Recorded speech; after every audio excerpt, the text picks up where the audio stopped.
जय शिवराय. छत्रपती शिवाजी महाराजांच्या पदस्पर्शाने पावन झालेल्या या भूमीत मला शिवरायांविषयी माझे मनोगत व्यक्त करण्याची संधी दिल्याबद्दल आयोजकांचे आभार. महाराष्ट्राचे आदिदैवत नृपती, भूपती, पृथ्वीपती, परमप्रतापी, प्रगल्भ बुद्धिमान, ज्ञाननिष्ठ, राजाधिराज, योगीराज छत्रपती शिवाजी महाराजांना या जिजाऊच्या लेकीचा मानाचा मुजरा. छत्रपती शिवाजी महाराज की हे शब्द कानावर पडताच ज्यांच्या मुखातून आपोआप जय बाहेर पडतो, रक्त सळसळते, छाती अभिमानाने फुगते, अंगावर सरकन काटा येतो, अशा मराठमोळ्या बंधू आणि भगिनींनो, मी शिवव्याख्याती प्रेमला सुरेश नारनवर, हिंदवी स्वराज्य संस्थापक छत्रपती शिवाजी महाराजांना विनम्र अभिवादन करते. छत्रपती शिवाजी महाराज की जय. जय भवानी. राज्यकर्त्या राजाच्या पोटी राजा जन्माला येऊ शकतो. राज्यकर्त्या राजाच्या पोटी राजा जन्माला येऊ शकतो, परंतु राजा म्हणून जन्माला आलेल्या व्यक्तीमध्ये राजा बनण्यासाठी आवश्यक कर्तृत्व जन्म घेऊ शकत नाही. कर्तृत्व कमवण्यासाठी मनगटात बळ असावं लागतं आणि ते बळ कधी आणि कुठं वापरायचं यासाठी बुद्धी असावी लागते. ज्या व्यक्तीकडे बुद्धी असते त्या व्यक्तीपाशी चातुर्य असावं लागतं, तरच तो स्वकर्तृत्ववान लोकाभिमुख राज्यकर्ता होऊ शकतो. या आणि या तत्वावरती महाराष्ट्राच्या शिवनेरी किल्ल्यावर जन्मलेल्या छत्रपती शिवाजी महाराजांनी हिंदवी स्वराज्याची स्थापना केली. लाचाराचा इतिहास ज्यांचा ते स्वाभिमानाने कधी जगू शकत नाही आणि शौर्याचा इतिहास समाजाला माहीत व्हावा यासाठी आजच्या प्रत्येकाने झटले पाहिजे. यासाठी आजच्या प्रत्येकाने झटले पाहिजे. रुद्राचा अवतार तो वाघाचा ठसा होता. रुद्राचा अवतार तो वाघाचा ठसा होता. विचारा त्या सह्याद्रीला आणि विचारा त्या सागरी लहरींना. विचारा त्या सह्याद्रीला आणि विचारा त्या सागरी लहरींना माझा शोभा कसा होता, माझा शोभा कसा होता.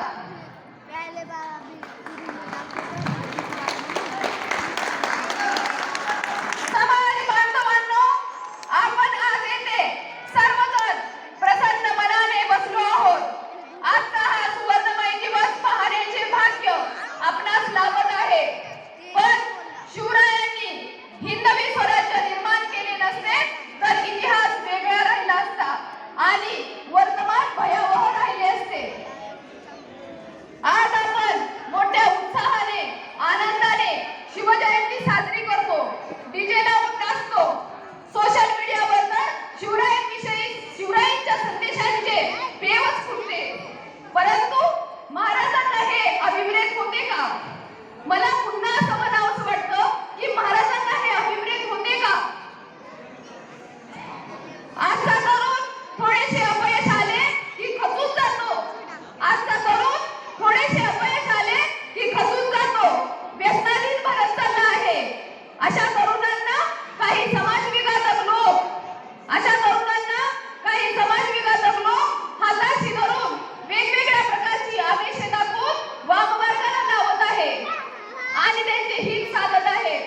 अशा वेळी तरुणांनी वेळीच जागृत होणे गरजेचे आहे. अशा वेळी तरुणांनी वेळीच जागृत होणे गरजेचे आहे. मला शिवाजी महाराजांचा एक विचार खूप आवडतो. मला शिवाजी महाराजांचा एक विचार खूप आवडतो. आपणालाही आवडेल. त्यांचा अनमोल विचार असा, त्यांचा अनमोल विचार असा, एक लहान पाऊल लहान ध्येय प्राप्त करते. एक लहान पाऊल लहान ध्येय प्राप्त करते आणि तेच लहान पाऊल नंतर विशाल ध्येय प्राप्त करून देते आणि तेच लहान पाऊल विशाल ध्येय प्राप्त करून देते. खरंच किती अनमोल आहे ना हा विचार. खरंच किती अनमोल आहे ना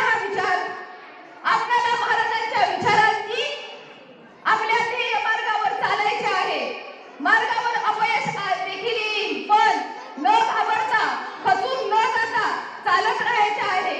कारण एक लहान पाऊल एक विशाल ध्येय प्राप्त करून देत असते. एक लहान पाऊल एक विशाल ध्येय प्राप्त करून देत असते. उंच आकाशी घे तू अशी काही भरारी, उंच आकाशी घे तू अशी काही भरारी, पाहत राहील तुझ्याकडे ही दुनिया सारी, पाहत राहील तुझ्याकडे ही दुनिया सारी. कमी ध्येय तू मनी ठाणू नको, कमी ध्येय तू मनी ठाणू नको, थोड्या यशावर समाधान मानू नको. कमी ध्येय तू मनी ठाणू नको, थोड्या यशावर समाधान मानू नको. कारण अत्युच्च ध्येयाशी बांधली यशाची दोरी, कारण अत्युच्च ध्येयाशी बांधली यशाची दोरी. उंच आकाशी घे तू अशी काही भरारी, पाहत राहील तुझ्याकडे ही दुनिया सारी, पाहत राहील तुझ्याकडे ही दुनिया सारी. जय शिवाय.